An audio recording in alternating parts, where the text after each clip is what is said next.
Good morning, and welcome back to Daily Dhamma, a letter to our children. Today is June 23rd, and our reading is Racism. I know a place, y'all. I'll take you there. Ain't nobody crying. I'll take you there. Ain't nobody worried. I'll take you there. Ain't no smiling faces. I'll take you there. Uh-huh. Lying to the races. I'll take you there. And that's I'll Take You There by the Staple Singers off of the album Be Attitude, Respect Yourself liner notes. Ignoring the Buddha, Ajahn Chah, or Thomas Sowell does not make someone racist. It might make them poor in spirit, but it doesn't make them bad people. A person's race explains no more about them than the color of their vehicle. It would be a very strange task indeed that could be performed equally well by a red Porsche, a fire engine, or a little red wagon. We ignore people who seek to divide us by color. Identity politics stoke division and hatred. White supremacy, black nationalism, and Asian numinosity are stereotypes living in the fevered minds of small but noisy groups. Ditto for tropes about women, men, or other religions. When we call someone a name, we're treating an individual as a caricature of all the things we hate about a group. The first person to call someone else a poopy head has lost the argument.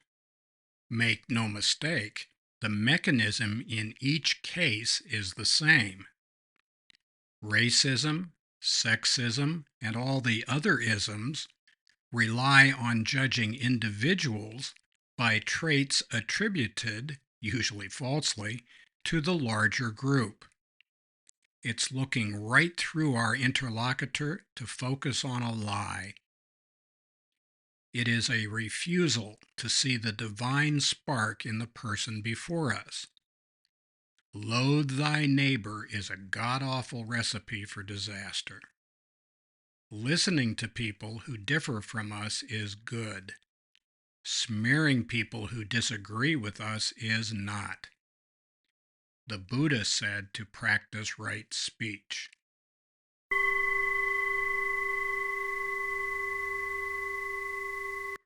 Right speech and right action, together with right livelihood, comprise the sila, or ethical conduct stream of the Eightfold Path.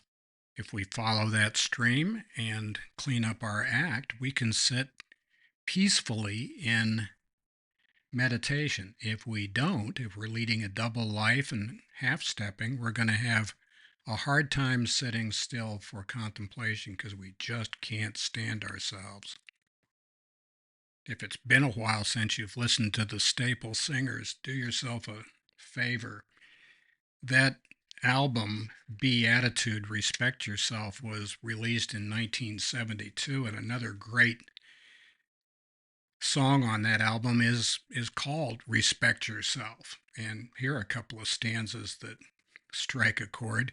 If you're walking around thinking that the world owes you something because you're here, you're going out the world backwards like you did when you first came here.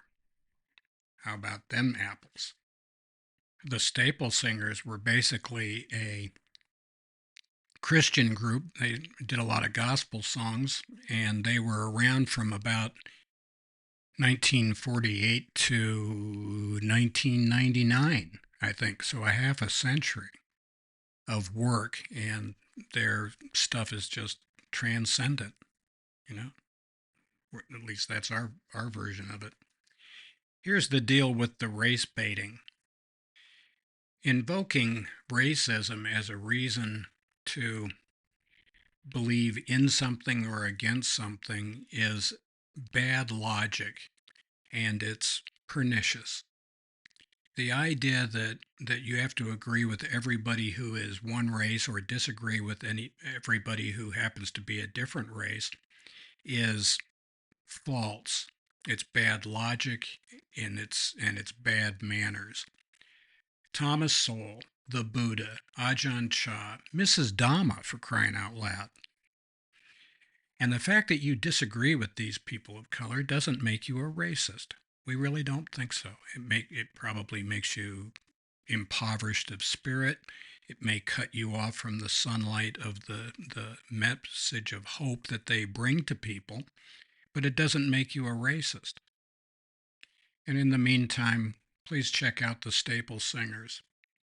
You've been warned, they're Christian. Listen to them anyway. So happy trails to you until we meet again.